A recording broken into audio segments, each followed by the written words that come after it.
오늘은 제 인생에서 가장 큰 오해와 그 오해 속에서 깨달은 이야기를 들려드리려 합니다. 저는 올해 65살이 된 평범한 아버지입니다. 퇴직을 하고 난 뒤로는 하루하루가 조금 길게 느껴지기도 하고 또 어떤 날은 허무하게 느껴지기도 했습니다. 젊을 때는 집안일이며 직장일이며 바쁘게 달려왔는데 막상 은퇴를 하고 나니 시간이 남아돌더군요. 저의 낙은 아주 소소한 겁니다. 매일 아침 우편함을 열어보는 것, 작은 봉투 속에 담긴 고지서, 은행 통지서, 혹은 광고 전단들. 다른 사람에게는 귀찮은 종이 쪼가리일지 몰라도 저에겐 세상과 연결되는 끈 같은 거였습니다. 그러던 어느 날 딸아이가 저를 보며 말했습니다. 아빠, 이제 그런 거 다 제가 처리해 드릴게요. 요즘 종이 우편물은 다 쓸데없는 거예요. 그냥 제가 버릴게요. 처음엔 마음이 놓였습니다. 요즘은 휴대폰 하나면 세금도 내고 고지서도 확인하고 은행 잔액도 다 보잖아요. 하지만 저는 아직도 스마트폰을 잘 다루지 못했습니다. 그러니 딸아이가 대신 해준다니 얼마나 고마운 일입니까? 그날부터 저는 우편물을 챙기지 않았습니다.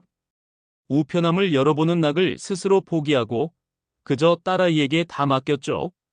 그런데 이상한 일이 있었습니다. 며칠 뒤 쓰레기를 버리러 나가는데 봉투 하나가 구겨진 채 버려져 있더군요. 그냥 지나칠 수도 있었지만 무심코 눈에 띈 글자가 있었습니다. 제 이름, 제 계좌번호, 은행에서 온 중요한 통지서였습니다. 순간 가슴이 철렁 내려앉았습니다. 왜 이런 게 쓰레기통에 있는 걸까? 그냥 단순한 실수일까? 아니면 의도적으로 버린 걸까? 제 머릿속에는 온갖 생각이 스쳐갔습니다. 딸은 최근 들어 돈 얘기를 자주 했습니다.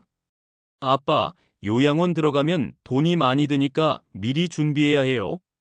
아빠, 은행에 넣어두는 것보다 제가 관리해 드릴게요. 그 말들이 퍼즐 조각처럼 떠올랐습니다. 혹시 내 딸이 내가 평생 모은 돈을 노리고 있는 건 아닐까? 그날 이후 저는 딸의 행동 하나하나를 의심하기 시작했습니다.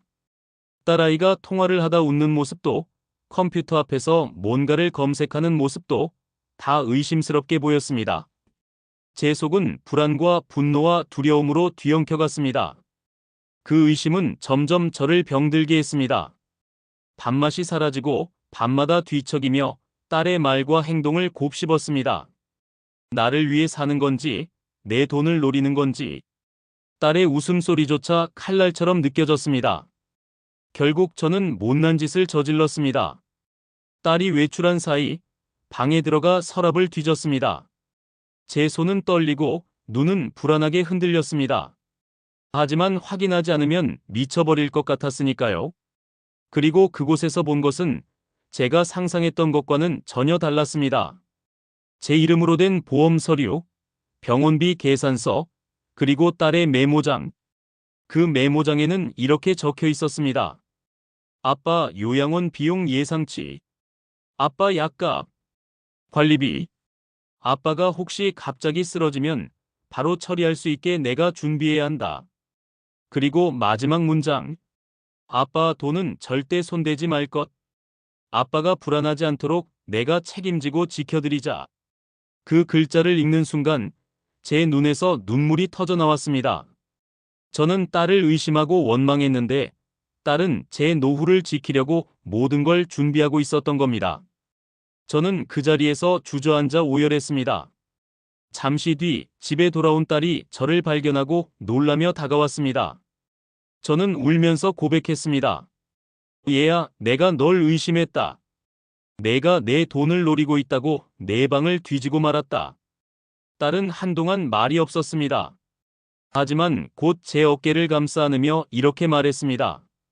아빠, 저는 아빠가 믿어주시는 것만으로 충분해요.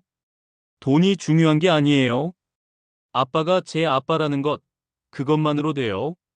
그 말을 듣는데 제 가슴 깊숙이 묵직한 돌덩이가 무너져 내리는 것 같았습니다.